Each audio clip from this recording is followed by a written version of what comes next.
अस्सलाम वालेकुम and welcome back to our today's class. आज का हमारा टॉपिक है फंक्शंस एंड ऑपरेशन। तो फंक्शंस और ऑपरेशन में बेसिक चीज ये होती है कि for every single input we have one output. इसकी डेफिनेशन अगर हम देखें तो वो होती है a function is a relationship between a set of inputs and a set of permissible outputs where each input is related to exactly one output। यानी कि हर इनपुट के लिए एक ही आउटपुट होना चाहिए, तब हम उसको फंक्शन कहेंगे। किसी एक इनपुट पे दो आउटपुट नहीं हो सकते। Okay, so let's move on. सबसे पहले हम देखते हैं कि फंक्शन की नोटेशन क्या होती है, फंक्शन को किस तरह लिखते हैं। सही है, एफ ऑफ एक्स फंक्शन की नोटेशन हम इस तरह लिखते हैं जो कि वाई के बराबर होता है। सही है, वाई हमारे पास आउटपुट होता है और एक्स हमारे पास इनपुट होता है। एक्स मतलब जो वैल्यूज हम पुट करेंगे फंक्शन के अंदर, और वाई की वैल्यू पुट करने के बाद जो आंसर आएगा वो हमारा आउटपुट होगा। अगर इस एग्जाम्पल में देख लें, f of x is equal to 2x+3, ये एक फंक्शन है। This is a function. सही है, अब इस फंक्शन को में हम x को 2, x में 2 की वैल्यू पुट कर देते हैं। तो हमने 2 की वैल्यू पुट की तो वी गॉट 7, जो कि हमारा आउटपुट हुआ। तो हमें 2 पे 7 मिला। 2 इनपुट डालने पे आउटपुट हमें मिलता है 7। तो इसको हम कहेंगे कि एक फंक्शन है।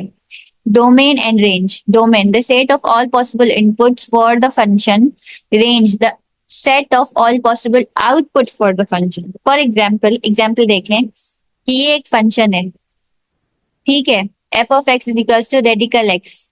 तो अब इसके लिए डोमेन क्या होगी? डोमेन होगी एक्स ग्रेटर देन और equals to 0 as square roots of negative numbers are not defined in the real number system. सही है, इसका मतलब क्या हुआ कि हम डोमेन और रेंज कैसे डिफाइन करेंगे? वो ऐसे डिफाइन करेंगे कि जिन पे हमारा फंक्शन डिफाइन हो सके, एक्स के जिन वैल्यूज पे हमारा फंक्शन डिफाइन हो। आपको पता है कि स्क्वायर रूट के अंदर हम नेगेटिव वैल्यू नहीं पुट कर सकते, ठीक है। स्क्वायर रूट के अंदर अगर नेगेटिव वैल्यू नहीं पुट की जाती, विच मीन्स क्योंकि नेगेटिव वैल्यू पुट करने से हमारा जो स्क्वायर रूट होता है वो इमेजिनरी नंबर बन जाता है, ठीक है।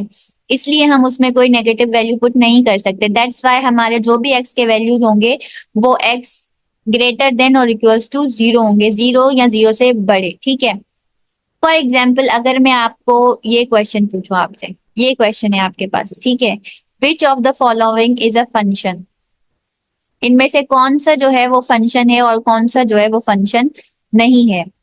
और हम किस बेसिस पे बोलेंगे कि ये फंक्शन है, फंक्शन नहीं है? क्योंकि हम डेफिनेशन हमें पता चल गई कि फंक्शन किसको कहते हैं, कौन सा होता है फंक्शन। अब हमारे पास ये एग्जाम्पल है ABCD। इनमें आप मुझे बताएं कि इनमें से कौन सा ऐसा है जो फंक्शन है और बाकी जो फंक्शन नहीं है वो क्यों फंक्शन नहीं है। सही है, come on hurry up, I am waiting. जल्दी से बताएं कि इनको हम किसको फंक्शन कहेंगे, किसको फंक्शन नहीं करेंगे, और जिसको नहीं कह रहे उसको क्यों फंक्शन नहीं कह रहे। सही है, b is a function, b function है। सही है, आपका आंसर तो ठीक है, लेकिन मुझे बताएं कि हम ऐसा क्यों कह रहे हैं, बाकी सब क्यों फंक्शन नहीं हो सकते? रीजन क्या है इसका? बाकियों में 2 आउटपुट्स मिलेंगे। ओके, कोई और? Anyone else? ठीक है, तो आपने कहा कि हमारे पास जो ए है, अगर हम ए को एग्जाम्पल लें, फॉर एग्जाम्पल ए है मेरे पास। सही है, अब मैं कह रही हूँ कि ए जो है ना वो मेरे पास फंक्शन नहीं है। क्यों फंक्शन नहीं है? क्योंकि वाई के ऊपर आ गया स्क्वायर। अगर हम वाई का स्क्वायर हटाते हैं तो इस तरफ हमारे पास स्क्वायर रूट आ जाएगा, जो कि बन जाएगा x+3। तो अब क्योंकि स्क्वायर रूट जो होता है वो प्लस भी होता है माइनस भी होता है। स्क्वायर रूट पे हमें दो वैल्यूज मिलती हैं, प्लस की भी माइनस की भी। तो अब x कोई भी डालो, चाहे x नेगेटिव डालो x पॉजिटिव डालो, जो भी वैल्यू x की आप डालोगे उसमें से आपको दो वैल्यूज बाहर आएंगे, एक पॉजिटिव की बाहर आएगी और एक नेगेटिव की बाहर आएगी। ओके, तो इसलिए हम इसको कहेंगे कि this is not a function. इसमें भी वाई स्क्वायर है, इसमें देखें तो इसमें भी वाई स्क्वायर है और इसमें भी वाई स्क्वायर था। सॉरी, ये जो है ना थोड़ा सा हो गया गलत, इसमें भी वाई स्क्वायर है। सही है, तो इसलिए ये जो लास्ट वाला है वो भी फंक्शन नहीं होगा, सिर्फ ये फंक्शन होगा क्योंकि इसमें वाई स्क्वायर नहीं है, स्क्वायर रूट एक्स के ऊपर नहीं आ रहा। So that's why we can say कि ये फंक्शन है, बाकी कोई फंक्शन नहीं है, ठीक है। अब इसके अलावा अगर मैं आपसे पूछूं कि क्या आपको फंक्शन के टाइप्स पता है? जैसे फंक्शन के टाइप्स होते हैं into function, onto function, और into onto, bijective, injective, ठीक है। तो ये फंक्शंस आप लोगों को पता है। फंक्शन के टाइप्स। तो उसको भी आपने आइडेंटिफाई करना होता है इसी तरीके से, जिस तरीके से आपने फंक्शन को आइडेंटिफाई किया। Once is is it a function, उसके बाद आप बताएंगे कि ये कौन सा फंक्शन है, ये इनटू है, ये ऑन टू है, या फिर ये जो है बाइजेक्टिव है, या फिर इंजेक्टिव है। ठीक है, अच्छा सही है। इनटू फंक्शन कौन सा होता है? इनटू फंक्शन बताएं, इनटू फंक्शन हम कौन से फंक्शन को कहते हैं? Range is equal to B. वो तो range is equal to B मतलब, for example there are two sets, set A and set B, we can say set A is domain and set B is range. ठीक है, into one वाला। Okay, अच्छा into function वो function होता है जिसमें हमारे पास जो रेंज होती है ना, उसका कोई एक एलिमेंट ऐसा हो जिसके लिए हमारे पास डोमेन में कोई मतलब क्या कहते हैं, इनपुट ना हो। कोई एक आउटपुट ऐसा हो, कोई एक नंबर ऐसा हो जिसका कोई इनपुट ना हो। फॉर एग्जाम्पल मेरे पास सेट ए है 1,2,3, ठीक है, और मेरे पास जो सेट बी है, सेट बी मेरे पास है वो है 4,5,6,7। ठीक है, अब अगर मैं कह रही हूँ कि मेरे पास जो, अगर मैं इनपुट लगाऊंगी ए, सॉरी 1, तो मेरे पास आउटपुट आएगा 4। और फिर मैं कह रही हूँ कि अगर मैंने लगाया इनपुट 5, तो मेरे पास आउटपुट आया, सॉरी इनपुट में 2, अगर मैंने 2 लगाया इनपुट तो मेरे पास आउटपुट आया 5। सिमिलरली मैंने जब इनपुट हमारे पास लगाया 3, तो आउटपुट मुझे मिला 6। ठीक है, तो उसी तरह जिस तरह आप कह रहे थे कि हमारे पास रेंज जो होता है वो सबसेट होना चाहिए बी का, तो रेंज जो है सबसेट है बी का, यानी हमारे पास 4, 5, 6 जो है वही हमारी सिर्फ रेंज है, बाकी हमारा जो 7 है वो रेंज में से नहीं है। तो इसलिए हम इसको क्या कहेंगे, इसको हम कहेंगे इनटू फंक्शन। और ऑन टू फंक्शन इसका उल्टा होता है। ऑन टू फंक्शन में हम ये कहते हैं कि कोई भी एलिमेंट जो है वो ऐसा ना हो रेंज वाले सेट का, यानी सेट बी का, जिसका कोई हमारे पास इनपुट ना हो। यानी कि रेंज का भी हर एलिमेंट यूज होना चाहिए। सही है, रेंज का भी हर एक एलिमेंट यूज होना चाहिए। हाँ, ये भी कह सकते हैं domain is equal to range. Great, सही है। इसी तरह अगर हम आगे बढ़े तो हम टाइप्स ऑफ फंक्शंस में आ जाते हैं। ठीक है, टाइप्स ऑफ फंक्शन। अब फंक्शन की टाइप्स कौन सी होती हैं? फंक्शन की टाइप्स होती हैं लीनियर फंक्शन। सबसे पहला लीनियर फंक्शन, सही है। लीनियर फंक्शन में जिस तरह लीनियर इक्वेशन होती है, यानी जो हमारे पास वेरिएबल है, वेरिएबल की डिग्री जो होती है वो 1 होनी चाहिए। वेरिएबल की डिग्री यहाँ पे देखें, एक्स वेरिएबल है और उसकी डिग्री जो है वो 1 है, that's why we can say this is a linear function. Linear function का जो ग्राफ होता है वो स्ट्रेट लाइन बनता है। लीनियर फंक्शन का ग्राफ जो है वो स्ट्रेट लाइन बनता है। ठीक है, और क्वाड्रेटिक फंक्शन होता है, अगेन क्वाड्रेटिक फंक्शन का जो ग्राफ बनता है वो पैराबोला बनता है। ठीक है, उसी तरह हमारे पास तीसरी टाइप क्या आती है? Polynomial functions. Polynomial functions made up of terms that are parts of 6। ठीक है, पॉलिनोमियल फंक्शन में 6 के एक्स के पावर के हमारे पास टर्म्स आएंगे, उसको हम पॉलिनोमियल फंक्शन कहेंगे। अच्छा, आपसे एक सवाल है, आप लोगों के, आपको क्या पता है कि पॉलिनोमियल क्या होता है? What is a polynomial? What is a polynomial? उसकी कंडीशन पता है आपको? किसी एक्सप्रेशन को हम पॉलिनोमियल कब कहेंगे? पॉलिनोमियल, अच्छा पॉली का मतलब है मैनी, नोमियल का मतलब है टर्म्स। ठीक है, ये तो समझ आ गया, लेकिन पॉलिनोमियल हम उसको कब कहेंगे? पॉलिनोमियल होने के लिए कौन सी कंडीशन होनी चाहिए? क्या कंडीशन वो फुलफिल करे तो मैं उसको कहूंगी कि पॉलिनोमियल है, वरना ये पॉलिनोमियल नहीं है। एडिशनल करेगा या cut, having many variables, power. Okay, अच्छा अब मैं आपको बताती हूँ कि पॉलिनोमियल होने के लिए क्या कंडीशन होती है। फॉर एग्जाम्पल मैं आपको कहती हूँ कि ये जो है ना मेरे पास एक टर्म है, ठीक है, 2 है, एक्स है, और इसकी पावर जो है वो -3 है।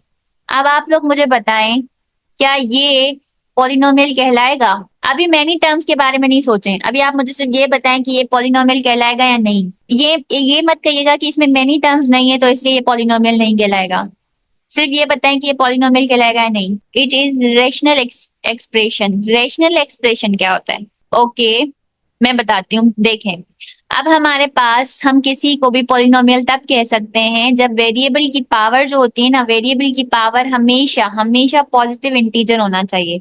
वेरिएबल की पावर क्या होनी चाहिए? वेरिएबल की पावर होनी चाहिए पॉजिटिव इंटीजर, यानी कि 2x और उसकी पावर जो है वो होनी चाहिए मेरे पास 2, पॉजिटिव, या कोई भी पॉजिटिव नंबर इंटीजर होना चाहिए, लेकिन वो कोई भी फ्रैक्शन, कोई भी नेगेटिव नंबर पॉलिनोमियल की पावर, पॉलिनोमियल में वेरिएबल की पावर नहीं हो सकता है। एक ये कंडीशन होती है, दूसरी ये कंडीशन होती है कि कोएफिशिएंट कभी भी जीरो नहीं होना चाहिए। कोएफिशिएंट कुछ भी हो सकता है, नेगेटिव नंबर हो सकता है, any real number can be, any real number can be a coefficient except zero. Zero कभी भी पॉलिनोमियल में कोएफिशिएंट नहीं हो सकता, क्योंकि अगर जीरो कोएफिशिएंट होगा तो वो वेरिएबल ही खत्म हो जाएगा। Anything multiplies zero it becomes zero, तो इसलिए हमारे पास कोएफिशिएंट कभी भी जीरो नहीं हो सकता। दूसरी कंडीशन, वेरिएबल की पावर हमेशा पॉजिटिव इंटीजर होगी। ठीक है, अच्छा एक दोबारा बताती हूँ, देखो यहाँ पर मैंने लिखा a, ठीक है, यहाँ पे लिखा x और यहाँ पे मैंने उसकी पावर दे दी n। अब हम कह रहे हैं ये पॉलिनोमियल तब होगा when a not equal to zero, a यानी कि coefficient not equal to zero can be any real number. ठीक है, it can be any real number except zero, हम ये कह सकते हैं। इसमें जो a है, ए है कोएफिशिएंट है, A not equal to zero can be any real number, कोई भी रियल नंबर हो सकता है, फ्रैक्शन हो सकता है, आपके पास जो है ये क्या कहते हैं, नेगेटिव नंबर हो सकता है, नेगेटिव इंटीजर हो सकता है, what ever it can B, but it can not be zero, क्योंकि अगर जीरो होगा तो हमारे पास एक्सप्रेशन ही खत्म हो जाएगा।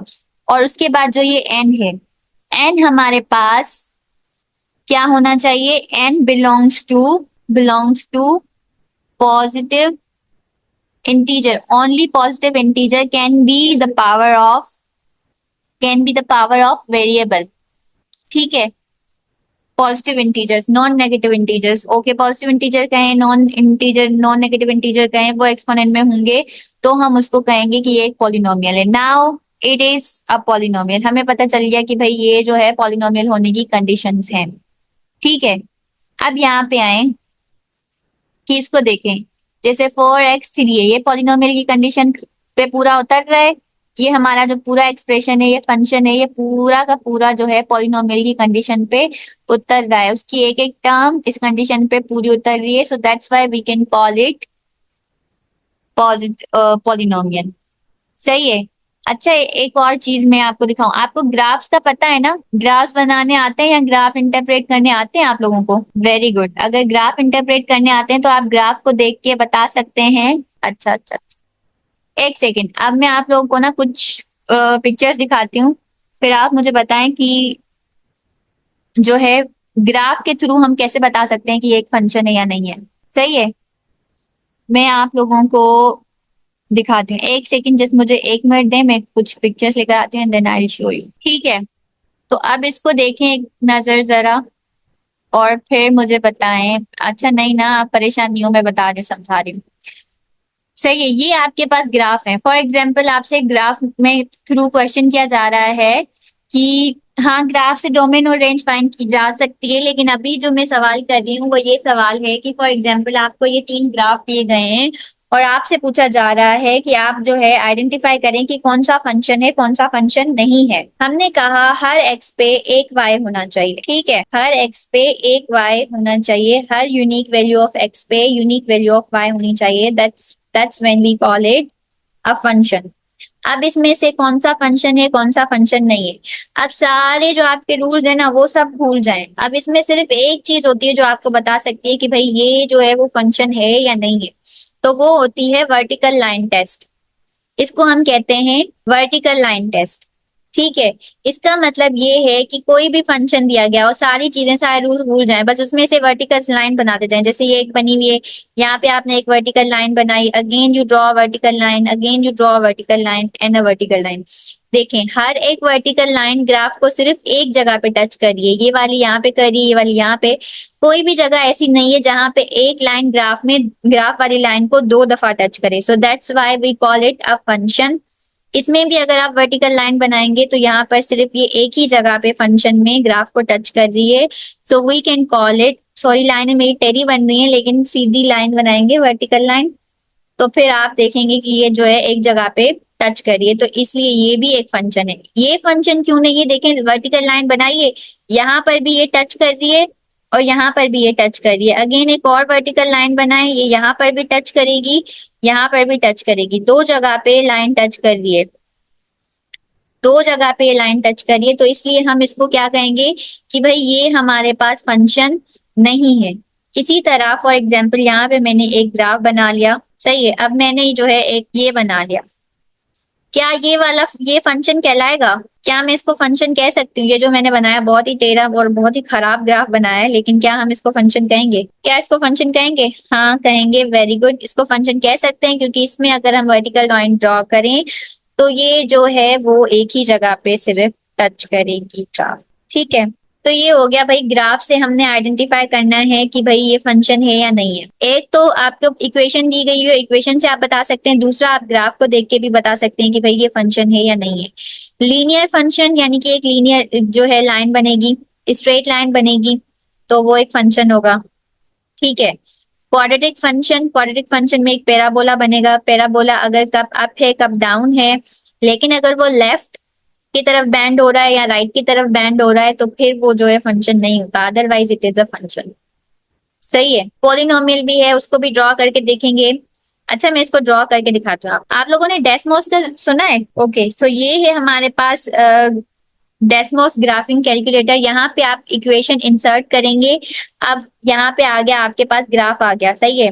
अब देखें, इस पे वर्टिकल लाइन टेस्ट करेंगे तो क्या ये फंक्शन होगा या नहीं?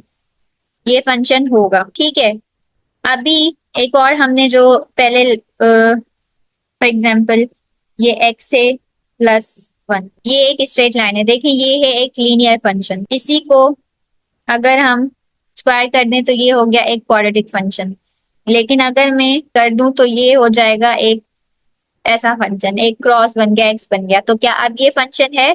ये वाला y square equals to 4x plus one, क्या ये फंक्शन है? नो नहीं है। वेरी गुड, सही है। तो इसी तरह आप लोगों के पास कोई भी इक्वेशन आए डेस्मोस पे, आप उसको प्लेस करें, सही है, बिना उसको सॉल्व करने की जरूरत ही नहीं है। आप जो है डेस्मोस पे प्लेस करें उसको, यहाँ पे आपके पास ग्राफ आ जाएगा, उस पे आपने वर्टिकल लाइन टेस्ट करना है, एंड देन आप बता सकते हैं कि भाई ये एक फंक्शन है या फंक्शन नहीं है। ठीक है, now let's move on to the lecture. अब हम आते हैं, हमारे पास जो दूसरी चीज है, सही है, वो है रेशनल फंक्शंस विदाउट डेसिमल्स। जो मैंने आपको बताया तरीका कि अगर दूसरे वेरिएबल पे यानी कि एक्स पे स्क्वायर है तो ठीक है, लेकिन अगर वाई पे स्क्वायर है तो फिर वो फंक्शन नहीं होगा। ठीक है, तो हमारे पास रेशनल फंक्शंस क्या होते हैं? रेशनल फंक्शंस वो होते हैं जिनको हम P of x of Q F x में लिख सकें, यानी जिसको हम फ्रैक्शन में लिख सकें, और वो दोनों यानी कि जो न्यूमरेटर है और डिनोमिनेटर है वो दोनों पॉलिनोमियल हों, सही है, तो उसको हम कहेंगे हमारे पास ये रेशनल फंक्शन है।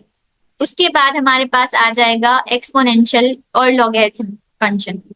ये एक्सपोनेंशियल फंक्शन है, F of X equals to A और उसके पावर एक्स, यानी कि एक्स जो है वेरिएबल जो है वो पावर में हो, ए जो है वो बेस जो हो वो कांस्टेंट हो, और वेरिएबल जो है वो पावर में हो, तो उसको हम कहेंगे exponential function. Logarithmic function of course वही होगा जिसमें लॉगरिथम गिवन होगा, और लॉगरिथम क्या होता है? इनवर्स ऑफ एक्सपोनेंशियल फंक्शन होता है। इसको सॉल्व भी ऐसे ही किया जाएगा। फॉर एग्जाम्पल अगर ये फंक्शन ही कोई नंबर दिया जा रहा है, आपसे वैल्यू पूछी जा रही है, तो आप उसको सॉल्व भी ऑफ कोर्स इसी तरीके से करेंगे जिस तरीके से हम करते हैं। ठीक है, अभी ऑपरेशन ऑन फंक्शंस, ये बिल्कुल बेसिक से ऑपरेशंस हैं, जैसे कि सिंपल एडिशन हम नंबर्स की करते हैं उसी तरह हम फंक्शंस की भी एडिशन करते हैं। फॉर एग्जाम्पल आपके पास दो फंक्शन है, एफ ऑफ जी और एफ ऑफ एक्स और जी ऑफ एक्स, तो आप उन दोनों में एफ ऑफ एक्स को जी ऑफ एक्स को प्लस कर देंगे, यू विल गेट एडिशन। देखें, इसको थोड़ा सा समझने की कोशिश करें कि इसको भी एक्सपोनेंशियल बोल सकते हैं, minus four of x four power x को भी हम एक्सपोनेंशियल फंक्शन बोल सकते हैं, सही है। उसके बाद आप फंक्शन की जो सब्ट्रैक्शन होती है वो भी होती है। अच्छा, फंक्शन में हो या नॉर्मल नंबर्स में हो, एडिशन सब्ट्रैक्शन सेम ही होगी। ठीक है, जिस तरह आपके पास दो फंक्शन गिवन है, आपने उन दोनों फंक्शन में जो वैल्यूज हैं उनकी उनको जो है आपने ऐड कर देना है। ऐड एडिशन है तो ऐड करेंगे, सब्ट्रैक्शन है तो सब्ट्रैक्ट करेंगे, मल्टीप्लाई करना हो जैसे यहाँ पे मल्टीप्लाई हो रहा है तो ये मल्टीप्लाई हो रहे हैं। ठीक है, यहाँ पर देखें मल्टीप्लाई करना था तो ये जो है वो मल्टीप्लाई हो रहे हैं यहाँ पर। उसके बाद यहाँ पे डिवाइड करना था तो ये डिवाइड हो गए। ठीक है, उसके बाद कंपोजिशन ऑफ फंक्शन, ये थोड़ा सा समझ लें। आई होप कि आई होप कि जो है अच्छा, आप में से कोई कह रहा है कि अगर जो है हमारे पास ये हो, फॉर एग्जाम्पल मेरे पास है -4 और -4 की पावर है मेरे पास x, कोई भी टर्म हो या फिर ये हो, तो इसको क्या हम एक्सपोनेंशियल फंक्शन कहेंगे? तो हमारे पास कह रहे हैं कि इसको हम एक्सपोनेंशियल फंक्शन कह सकते हैं या नहीं कह सकते। अब मुझे ये नहीं पता कि आप क्यों कह रहे हैं कि इसको हम एक्सपोनेंशियल फंक्शन नहीं कह सकते, लेकिन मेरे ख्याल से कह सकते। बुक में लिखा था नहीं कह सकते। रीजन क्या होगा इसको नहीं कहने का? फॉर एग्जाम्पल ये एफ ऑफ एक्स है, वो बराबर है -4 ऑफ x के। सही है, तो उसी वजह से ये बराबर हो जाएगा y is equals to -4 of x के। सही है, तो अब फॉर एग्जाम्पल x कोई भी वैल्यू है मेरे पास, x1 है तो -4 ही रहेगा, x2 है तो +4 हो जाएगा। सॉरी, x2 है फॉर एग्जाम्पल, तो इस पे जो है वो लग जाएगा, लाइक पॉजिटिव नंबर हो जाएगा। उसके बाद 3 है तो फिर अलग हो जाएगा। तो इस पे हम ये देख सकते हैं कि ये इवन ऑड होगा या नहीं होगा, लेकिन हम इसको जो है वो ये नहीं कह सकते कि एक्सपोनेंशियल फंक्शन नहीं होगा। लॉग में नेगेटिव नंबर अनडिफाइंड होता है, लेकिन ये लॉग नहीं है ना, ये तो एक्सपोनेंशियल है। ठीक है, तो अब हम आगे चलते हैं। नेक्स्ट है हमारे पास कंपोजिशन ऑफ फंक्शन। अच्छा, ये वाला जो आपका क्वेश्चन है ना, इसको मैं दोबारा से रिव्यू करके, आप मुझे मैसेज कर दीजिएगा, मैं रिव्यू करके आपको बता दूंगी कि ये क्या था और क्यों नहीं था। मतलब मैं इसका कोई रीजन सॉल्व करके आपको भेजूंगी, फिर मैं आपको बताऊंगी कि ये था या नहीं था। ठीक है, आप मुझे मैसेज कर दीजिएगा। अभी composition of function. Composition of function क्या होता है कि हम कह रहे हैं the composition of two function f and g is defined as f of g of x is equals to f of g of x। इसमें क्या होगा कि ये एक आपका फंक्शन है। ठीक है, for example this is your function, उसके बाद आपका ये दूसरा फंक्शन है। सही है, ये आपका दूसरा फंक्शन है। अब आपको कंपोजिशन क्या करनी है, आपको f of g of x find करना है ना। तो विच मीन्स अगर हमें फंक्शन में गिवन हो कि for example F of x मेरा कोई जो है वो फंक्शन है, सही है, तो इसका मतलब है एक्स जो भी होगा मैं उसको फंक्शन में पुट कर दूंगी। फॉर एग्जाम्पल ये है 2 of x + 1। सही है, ये जो भी मेरा फंक्शन होगा यानी x जो भी होगा मैं इसमें पुट करूंगी, x की वैल्यू आ जाएगी। उसी तरह से हम ये कह रहे हैं कि आपका एफ ऑफ एक्स कोई फंक्शन है, एफ ऑफ एक्स आपके पास जो है वो x² है। ठीक है, x² है। अब हम कह रहे हैं इसमें आप g ऑफ एक्स डालें। इसमें हमने क्या डालना है, इसमें हमने डालना है g ऑफ एक्स। अब g ऑफ एक्स डालने का मतलब है x की जगह पे हमने वो वैल्यू पुट कर देनी है जो g ऑफ एक्स की है। g ऑफ एक्स की वैल्यू है 2x + 1, तो हमने x की जगह पे 2x + 1 ऐड कर देना है, आई मीन पुट कर देना है, और बाकी जो हमारे पास के अंदर होगा स्क्वायर वो सेम ही रहेगा, और स्क्वायर के बाद भी अगर कोई वैल्यू होती तो वो भी हम उसी तरह उसमें सॉल्व कर देते। तो this is what we call. ठीक है, लिमिट्स भी मैं आपको पढ़ा दी हूँ इस लेक्चर में, लिमिट्स भी है। सही है, लिमिट्स आया नहीं आया लेकिन मैं आपको पढ़ा रही हूँ, फिर आ गया तो कर लीजिएगा, नहीं आया तो छोड़ दीजिएगा। सही है, ये हो गया कंपोजिशन ऑफ फंक्शन। किसी भी कंपोजिशन करनी हो जिस फंक्शन में दूसरा फंक्शन डालना हो, पहले फंक्शन में यानी कि जो पहला होगा भले एफ ऑफ एक्स पहला हो या जी ऑफ एक्स पहला हो, जो पहला होगा उसमें दूसरा वाला फंक्शन पुट कर देंगे, उसमें एक्स की जगह पे वो फंक्शन पुट कर देंगे। फॉर एग्जाम्पल यहाँ पे अगर @ आ जाए, कोई भी @ आ जाए, तो इसका मतलब है मैं यहाँ पर भी @ कर दूंगी। उसी तरीके से अगर मैंने इसकी जगह पूरा g ऑफ x डाल दिया, ठीक है, पूरा g ऑफ x डाल दिया जो कि 2x + 1 के बराबर है, तो मैं x की जगह पे 2x + 1 ऐड कर दूंगी। जो भी हो, वॉट एवर इट इज, जो भी दूसरा वाला फंक्शन है वो आपने पहले वाले फंक्शन में x की जगह पे ऐड कर देना है। इसी तरह यहाँ पे अगर पहले फंक्शन में x + 1 होता तो उसके बाद में यहाँ पर भी इसमें वो ऐड कर देती, x + 1 वैसा ही वैसा रहता। अगर यहाँ पे इस फंक्शन में 2x होता तो मैं यहाँ पे 2 लिख के अगेन वो जो g ऑफ x वाली वैल्यू है वो इसकी जगह पे पुट कर दे। ठीक है, अभी हमारे पास आ गया इनवर्स फंक्शन। एक फंक्शन का इनवर्स कैसे निकाला जाता है? सही है, किसी भी फंक्शन का, फॉर एग्जाम्पल आपके पास ये फंक्शन दिया गया है, आपने इसका इनवर्स निकालना है। सबसे पहले आप क्या करेंगे, आप एफ ऑफ एक्स को like let f of x is equals to y, आपने कर दिया इसको वाई, इमेज चेंज करना है, उल्टा करना है। तो अब आप क्या करेंगे फॉर एग्जाम्पल 2x + 3 को आप बराबर कर देंगे y के, y के इक्वल आ गया। अब आपने क्या करना है, यहाँ पे x के y के टर्म्स में x को डिफाइन करना है। पहले हमने क्या किया है, इस फंक्शन के अकॉर्डिंग, यानी कोई भी फंक्शन है उसमें हमने x के टर्म में y को डिफाइन किया है ना, अब हम इनवर्स में उल्टा कर देंगे, हम y के टर्म्स में x को डिफाइन करेंगे। तो उसके लिए हमें क्या करना होगा, सबसे पहले 3 दूसरी साइड y की साइड चला जाएगा, तो यहाँ पे आ जाएगा 2x is equals to y-3। ठीक है, अब जो 2x है, क्योंकि हमें x को अकेला करना है ना, 2x यहाँ पे मल्टीप्लाई हो रहा है, दूसरी साइड पे जाके डिवाइड हो जाएगा, तो x हमारे पास बराबर हो जाएगा y-3 डिवाइड बाय 2। तो ये हमारे पास बन गया f ऑफ x। अब हम इसमें क्या करते हैं, इनवर्स फंक्शन के लिए f ऑफ x को y करेंगे, सही है। इनवर्स करने के लिए हम यहाँ पे अब वैल्यू चेंज करेंगे, इमेज चेंज करेंगे, x belongs to y, y belongs to x। तो इसलिए हम क्या करेंगे, y is equals to x-3 upon, तो ये हो गया हमारा inverse of f of x, inverse of f of x। ये तो बिल्कुल सिंपल था, बेसिक था, ज्यादा प्रैक्टिस करेंगे क्योंकि मैं क्विज दूंगी इसकी आप लोगों को, तो आप लोगों को ज्यादा इजीली आ जाएगा। ठीक है, मतलब सिंपली आपने ये करना है, पहले जो फंक्शन y के टर्म्स, x के टर्म्स में y को डिफाइन किया हुआ है, अभी आपने क्या करना है, y के टर्म्स में x को डिफाइन करना है, यानी x को अलग कर देना है, एक साइड पे x अलग होना चाहिए, बाकी सारे जो नंबर हैं, टर्म्स हैं, कोएफिशिएंट्स है, व्हाटएवर इट इज, वो y के साइड पे चला जाए। ठीक है, यही किया है ना। देखिए यहाँ पे ये है, ये यहाँ तक भी ठीक है, ये वाला आप, किसी ने मुझे कहा है कि y-3/2, ये यहाँ तक ठीक है, लेकिन जब हम पूरा उसको कन्वर्ट कर देंगे तो हम x को y में, y को x में कन्वर्ट कर देंगे। ठीक है, as an image of x belongs to y and y belongs to x की तरह।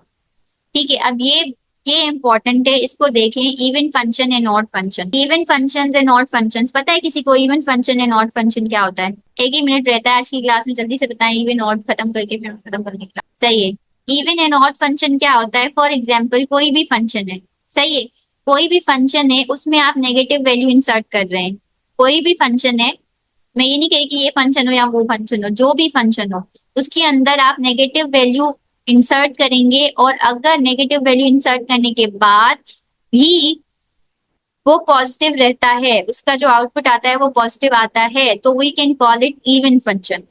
और अगर नेगेटिव वैल्यू डालने के बाद उसका जो आउटपुट आता है वो नेगेटिव आता है, तो we call it odd function. ठीक है, एग्जाम्पल है, फॉर एग्जाम्पल x² एक फंक्शन है, x² के अंदर आप जो है नेगेटिव वैल्यू पुट करो या पॉजिटिव वैल्यू पुट करो, जो भी वैल्यू पुट करो वो हमेशा इवन ही रहेगा।